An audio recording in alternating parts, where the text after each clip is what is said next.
The crisis is over as New York Giants running back Saquon Barkley has agreed to sign a modified one-year franchise tag offer. I'm going to give you all the details on that, plus what it means and some fallouts. Plus, we're going to take a look at key storylines that I'm going to be watching now that the Saquon Barkley situation has been resolved as New York starts summer training camp this week. All that and more coming up next on the Locked On Giants podcast.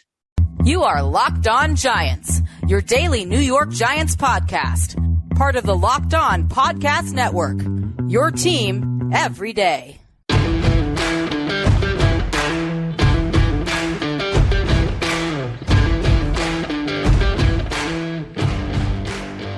Hello, New York Giant fans, and welcome to another edition of the Locked On Giants podcast, part of the Locked On Podcast family, your team every day. My name's Patricia Traina, and a camping we will go, ladies and gentlemen. The New York Giants starting training camp on Tuesday.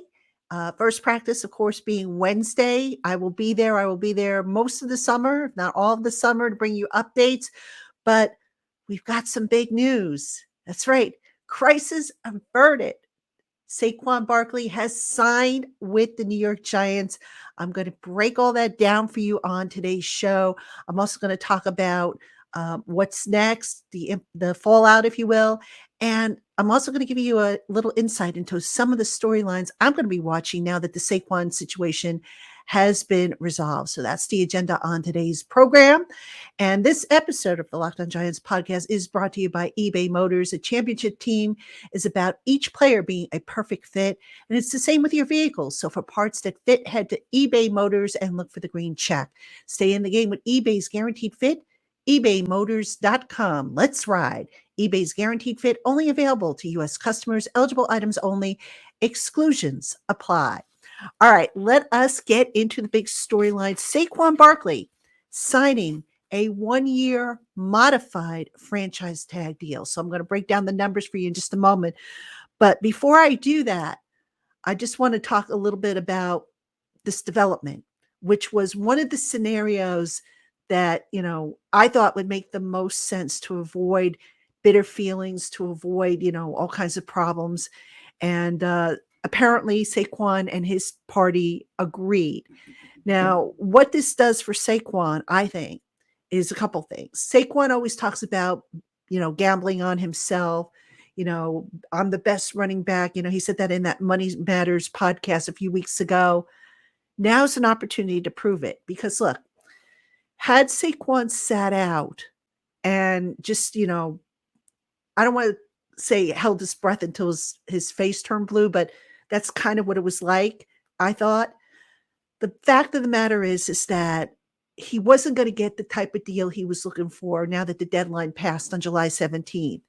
Sitting there and having these coalitions with running backs, which he reportedly did earlier in the week, a group that was led by Austin Eckler, it wasn't going to change anything. Unfortunately for the running backs and for the rest of the players for that matter, the NFL CBA is what it is. And it's not going to change really until the next one comes up. So I'm really not so sure what these coalitions would accomplish, what holding out would have accomplished. It just seems like a losing battle for running backs. And, it's unfortunate because they do partake in a big chunk of the offense. They not only carry the ball, they also are receivers. They also block. And if there's a turnover, they have to make tackles. So they're doing just about everything. And they're not being paid. And that's probably because the league is gravitating to more of a passing league. That's why you see, quarterbacks and receivers and to an extent blindside tackles getting paid the big bucks on the offensive side of the ball. So really, there was no other choice here. As I see it, for Saquon, he could have sat out and he could have said, okay, Giants, see how you do without me because I was a big part of your offense last year. But that's not who Saquon is. And, all these narratives that, painted him as greedy or selfish, they just weren't fair to the young man. Look, in the past, Saquon has said time and time again that he loves ball. He loves playing with his teammates. He loves everything, about the game. And, when he said, gee, I might have to contemplate sitting out training camp, I kind of, I was optimistic that maybe a deal would get done to avoid that because I never got the sense that Saquon wanted to do that. I don't think he wanted to do that. And, look, this is a guy who, remember, when he missed, the better part of I want to say 2 seasons with the knee issue that he had, he lamented about not being out there, about having the game that he loved taken away from him. And now, he was facing a choice here with this contract standoff that he was involved in with the Giants of voluntarily taking the game away from himself. And I just, there was a part of me that always hoped that that would not come to fruition, that somehow cooler heads would prevail. The option that I had talked about on this show and I had written about over on Giants Country was maybe the two sides could come to an agreement that, on the 1-year tag would boost the total up to 11 million, which was reportedly the last APY offered to Barkley before the July 17th deadline, the contract that he turned down. And that maybe they could agree on, a 1-year franchise tag deal for $11 million. And that would, kind of get everything moving forward. That's what they ended up doing, ladies and gentlemen. They agreed to a 1-year modified franchise tag deal. By the way, this is the first time since 2005 that an NFL team and a franchise tag player has taken this route. I think the last time it was Edwin James of the Colts in 2005. He was the last player to agree to a modified franchise tag deal. So it's not a tactic that is done very often. I'm surprised it's not done very often, but look, teams are, they do what they need to do with regards to their individual salary caps. So here we are with Saquon. He has signed a 1-year deal. He is in camp. That avoids a huge distraction, ladies and gentlemen. I mean, look, Brian Dable and Joe Shane, both of whom are scheduled to talk to the media on Wednesday to open up, the first day of practices of training camp, they were going to be asked about it. No question about it. The players were going to be asked about it. It was going to be a lingering topic, and rightfully so, because people wanted to know, where did the players stand? What was the latest? What were they hearing? Now that is a distraction that is gone. Saquon will probably speak to the media. He'll probably, give some very insightful and thoughtful quotes like he always does. And then that will be the end of it until, we get into the season and we see how close he will be to matching some of the numbers that have been reported. So bottom line, Saquon Barkley signs his 1-year deal. Now, what did he sign for? What's the dollar amount? I'm going to break all that down for you in the next segment that's coming up right after this.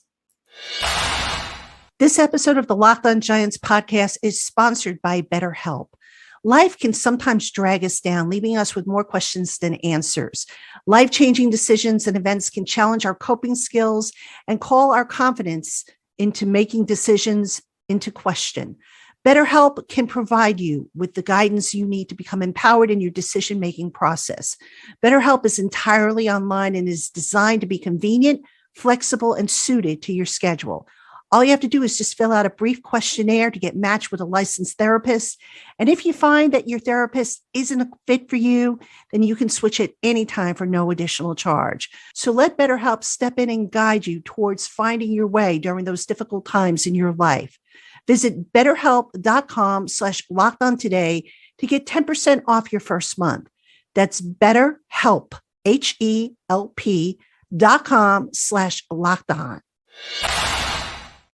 All right, Giant fans, welcome back to the Locked On Giants podcast. You got Patricia Traina, and this is technically my Wednesday show, but I'm dropping it on Tuesday because I know a lot of you have questions about Saquon Barkley, the new contract. What do the numbers mean? What are the numbers, actually? We're going to talk about that, and what does this mean for Barkley and the Giants going forward? So I'm going to break all that down for you now in this segment, and then coming up a little later on in the show, we're going to talk about training camp now that the Barkley storyline has kind of been resolved. We're going to talk about training camp and what I will be watching starting on Wednesday when the Giants take the field. So training camp coverage coming at you fast and furious from this point forward. Thank you, as always, for tuning into the Locked On Giants podcast. It is appreciated. And a special shout out, by the way, to my everydayers, to my newcomers, and everybody in between. I love you all just the same. So thank you so much for making us possible here at the Locked On Giants podcast. Let's talk about Saquon's numbers. All right. So just to kind of recap a little bit, Saquon's contract, original franchise tag contract, was $10.1 million. The Giants were comfortable with having him play on the $10.1 million. The final deal is now worth a reported $11 million, which was the APY, average per year, of the last contract that was put on the table to Saquon prior to the July 17th deadline, the contract that he basically turned down. Now, what the Giants did in this contract, this modified franchise tag, which, by the way, I think is brilliant. I mean, this is just, the more I looked into this, the more I'm sitting here going, wow, this is brilliant. So the Giants included up to $900,000 in incentives. So let's do the math real quick here. $10.1 million, which was the original franchise tag. And by the way, in that $10.1 million that Saquon signed, he's getting $2 million signing bonus. So the Giants $2 million signing bonus, $10.1 million base, and then up to $900,000 in incentives, which, by the way, are tied into the playoffs on top of everything. And we'll talk about the incentives in just a second, but that's where you get the $11 million, which again is the same APY number that Barkley turned down before the start of before the deadline, the July 17th deadline. So the Giants basically got Barkley at the price they were looking to get him at. Now, what are the incentives? There are likely to be earned incentives in here and not likely to be earned incentives. So let me just start off by defining what the two terms mean for those of you who maybe don't know. Likely to be earned means that the player accomplished the number in the previous season. Not likely to be earned means that he didn't accomplish the number of this particular incentive in the previous season. So in Saquon's case, he has a likely to be earned incentive of rushing yardage. If he hits 1,300 rushing yards this season minimum, he will get a bonus. Last year, Barkley, I think, had, I want to say, 1,312 rushing yards. So that is considered a likely to be earned incentive because he's done it before. He did it last year. All right. So likely to be earned, not likely to be earned is based on the previous year's activity and accomplishments. The not likely to be earned incentives are touchdowns and receptions. So Barkley, if he has 11 touchdowns this season and 65 receptions, he will get an additional bonus. They're not likely to be earned because I think he had 10 rushing touchdowns, I think, last year. And I want to say 57 receptions.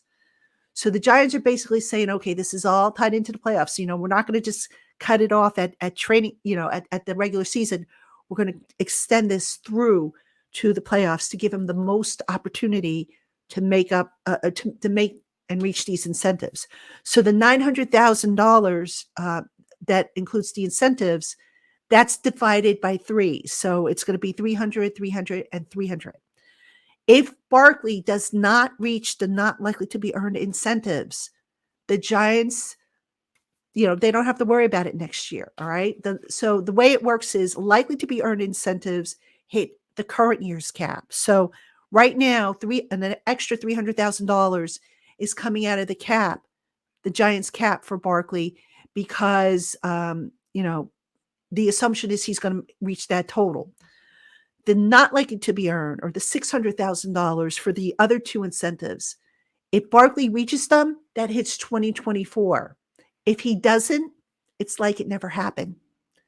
So there's a little bit of cap maneuvering here involved with these incentives and how this contract is structured. Pretty ingenious, I think, because the Giants, look, they had a set price in mind for Barkley. They're going to pay him in retrospect, as far as their cap goes, instead of 10.1, it's more like 10.1, about 10.4. So you're not talking a whole lot. Because remember, this is a Giant team that doesn't have a lot of cap space right now heading into the summer. At last checked, I think they were under three. I want to say they were about 3.5 million, maybe less. So they got to get through the rest of the summer. And we are seeing, they're adding guys, at the bottom of the roster. They've added Cole Beasley. They've added Brandon Bryant, the defensive tackle. They just added Tashawn Bauer. As I record this, just before I started recording this, Tashawn Bauer, who's an outside linebacker. So the Giants continue to tweak their roster. And, with guys that are going to be on, they're going to have guys on PUP. So they've added guys in to the roster. So the Giants are going to need to get some more money. And I think they will once they cut some of the guys that are on one-year deals, veteran minimum deals. So, we'll see what it comes out to. But what I'm getting at here is that the Giants, I don't think, wanted to really go crazy with spending on Barkley. Barkley always talks about gambling on himself. He takes pride in his workouts, coming into camp in shape, all that good stuff. Here's his opportunity to once and for all prove, continue to prove that he is indeed valuable. All right. Now, this year, the Giants have added guys to help out with the offensive production. Darren Waller, Jalen Hyatt, Paris Campbell. They have guys returning, obviously, Daniel Bellinger, Darius Slayton, Isaiah Hodgins. So the thinking here is that maybe Barkley doesn't have to carry the whole load of the offense on his shoulders. Last year he accounted for, I want to say 30% of the offensive production.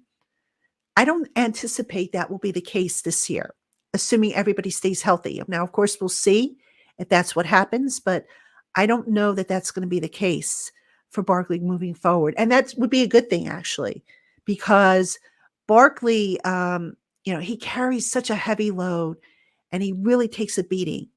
So, if you want to have him fresh for the playoffs, you want to make sure that, he doesn't take quite the beating that he's been taking in the past. Because even last year, despite the fact that he made it through the entire season without, missing time due to injury, he did have a shoulder issue that he had to deal with. So it's just overall, this is a smart move. And, I'll say one last thing about the Barkley, contract.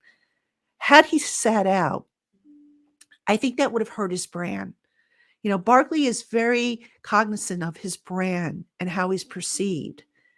And, this is an opportunity to come in. People talk about endorsement opportunities. I think if he had stayed away, it would have been out of sight, out of mind. Because if you look at the Giants franchise and how it's kind of, evolved, the face of the franchise could easily now be Daniel Jones, who signed a long-term deal, Dexter Lawrence, who signed a long-term deal, maybe down the line, Deonte Banks, if he proves to be successful. So the tide has turned, and usually from a marketing perspective and an endorsement perspective, sponsors go for guys who maybe are going to be around for a while. And that wasn't really going to be the case with Barkley. Now, that's not to say that Barkley will lose out on endorsement opportunities. He will have them, I'm sure. But, by now reporting and showing that, he's going to play and everything, he just helped himself in that area. So that was very important, I thought, for Saquon Barkley to get into the camp. One last thought on Barkley. I believe now the 11 million puts him in the top 5 paid running backs this year in terms of APY, which is, look, Barkley has, always thought of himself as a top running back, which he is. Is he the number 1 running back? I mean, you can debate that if you want, but he's in the top 5 as far as compensation. And, I think at the end of the day, that's another win for him. So overall, huge day for the New York Giants and Saquon Barkley, eliminating a distraction that just would have, I think would have been unbearable after a while to cover and to hear about and read about and whatnot. And just, it restores harmony in the locker room, because the important thing is that, and I'm not saying that there was, bitterness in the locker room or guys saying, oh my God, look at how the Giants are treating our most valuable player. But by reaching a compromise that sends a message down to the locker room that, look, they weren't going to just sit on their hands and say, okay, this is it. You play on the 10.1 million deal and take it or leave it. No, the Giants continued to work to come up with a solution with Barkley's representatives. They did that. And it just shows that, there's two sides, or at least the Giants side, they're not cold-hearted, what's, that they will try to do what's best for the team, do what's best for the player, while not destroying the cap and the long-term health of the team. So overall, a win-win for both sides, in my opinion.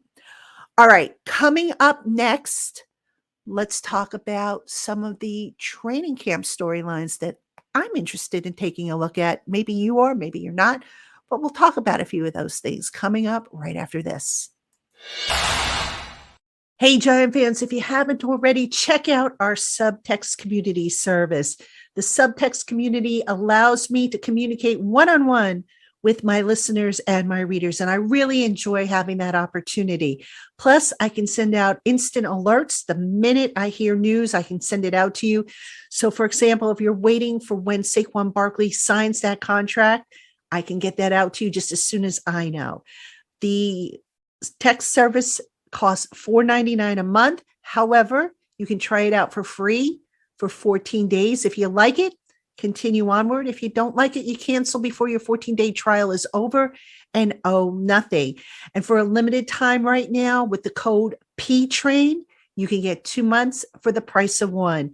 You'll want to have this service, especially during the summertime when things change and I have updates to pass out to everybody. So check it out today. For details, check out the show notes, and I hope to see you in the Subtext community. All right, Giant fans, welcome back to the Locked On Giants podcast. And of course, Saquon Barkley has signed. So if you are on the Subtext community, you got that notice, as well as some other notices that I've been sending out. So do check it out. I mean, it's a pretty cool service. I enjoy it because I get to, like I said, I get to text directly with subscribers one-on-one, answer questions, put out special features. If you saw the Mark Lewinsky interview I did a couple shows ago, I gave the Subtext community subscribers an opportunity to submit questions for Mark, and we included them in the podcast. So just some of the benefits and things that I want to do for those who have signed up for the Subtext community. And I hope you'll try it out. 14 days free trial. And if you don't like it, you cancel and you owe nothing. All right. I'm Patricia Traynor, your host here on the Locked On Giants podcast. And the New York Giants are in training camp. Yes, training camp is here. Finally. Was it me, or was these last 6 weeks or so long? Usually the 6 weeks flies by, but I couldn't wait for them to actually fly by this year because I'm really excited about training camp. So I want to talk in this segment about some of the storylines or some of the things I'll be watching in training camp. Now, some of them are obvious.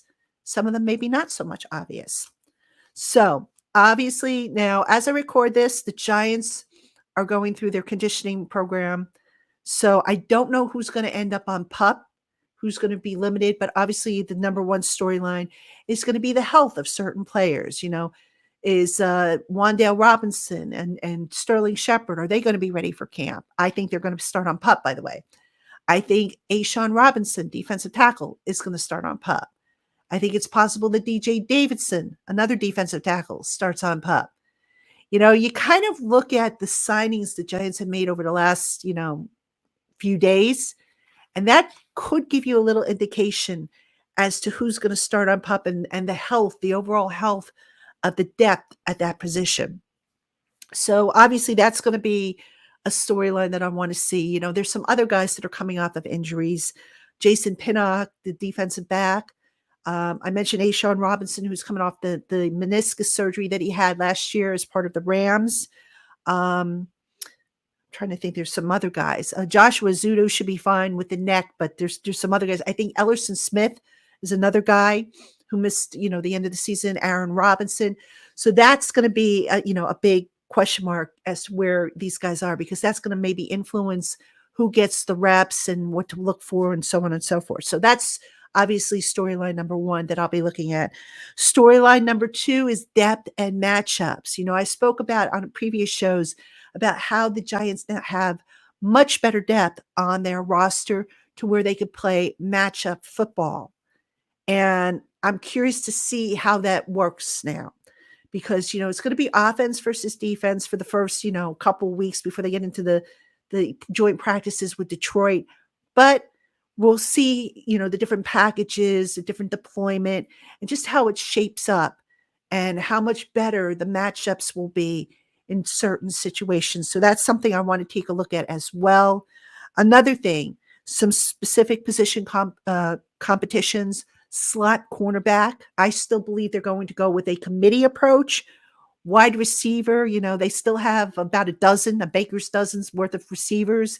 How is that going to shape up? So, we saw some things in the springtime which were creative. I want to see if they carry through to the regular season and to training camp and then the regular season. So we'll see how that works out. And then probably the number one thing that I want to see, and we won't see it until the pads go on, and that is John Michael Schmitz and Evan Neal and how they handle that aggressive Wink Martindale defense. Now let's go back to last year for a second. You might have heard the stories about how Wink Martindale was basically encouraged by Brian Dable to throw the kitchen sink at Daniel Jones. Just make it tough for him and see how he responds. Because look, if you're going to make mistakes, you want to make the mistakes in practice. You don't want to make them during the games. And Daniel, to his credit, held up well. And he did what he needed to do. So that being said, I fully expect Wink Martindale to do the same thing, to test John Michael Schmitz, to test Evan Neal. All right. Now, let's start with Schmitz here. Schmitz obviously is a rookie. And, I don't know how much he saw in college in terms of stunts and twists and exotic blitzes and stuff like that. But you could bet the mortgage that when the Giants played the Cowboys on opening night, Dan Quinn's going to throw everything he's got at that kid to make him, make his head spin. So how important is it for the Giants to see, to get him used to different looks and whatnot now? I think it's very important. And I think it's an underrated storyline going into summer training camp. Test John Michael Schmitz. Throw everything you got at him. See how he handles it. If there are mistakes made, work with him to correct them. That's going to be important. Same thing with Evan Neal to an extent. Even though this is Evan's second year, we all know last year he had a bit of a rocky year. How much more comfortable is he in his stance? Has he found a stance that works for him? You're going to see probably the Giants' best pass rushers line up across from him to test him. He's going to get inside moves, outside moves, spin moves. He's going to be rushed with power, with speed, everything possible to get this kid ready. And he's got to pass that test, because if he doesn't, going to be a long year for that offensive line and for Daniel Jones. So those are two very under the radar aspects that I want to see, that, people might have mentioned offensive line versus defensive line, but I'm just expanding it a little bit more for you because I just think it's that important to see, how those two guys hold up. Punt returner is another question. All right. Who's going to return punts? Now, they've got receivers who could do it. Jamison Crowder can do it. Darnay Holmes can do it. Adoree Jackson could do it, but I don't think Adoree's going to be back there. I mean, you might see him catching the ball, but I don't think he's really going to be in consideration here. Who's going to be the punt returner? Because here's the thing, folks. Now with the kickoff rule in place, the importance of the kickoff returner, I don't think it's as important as it was in the past. Punt returner becomes more important. So the Giants better find themselves a guy who can get, 6-7 yards per return, and not just be the type of guy that, let's just hope he catches it and we'll be happy with that. So they got to get, some more production out of that position, because flipping the field last year was a problem for the Giants. The coverage teams was also a problem for the Giants. They had guys, I don't think they had a set gunner pair because of, the injuries that were going on. So find your gunners and stick with them if you can. So who are those guys going to be? Is Jamie Gillian going to be more consistent? You look at his performance last year, and yes, part of it was on him, but a lot of it also was on the lack of the coverage. So that's an important aspect. And of course, for those who missed it, the Giants added Mike Adams, former NFL Pro Bowl defensive back, as the assistant special teams coach to help out Thomas McGahee.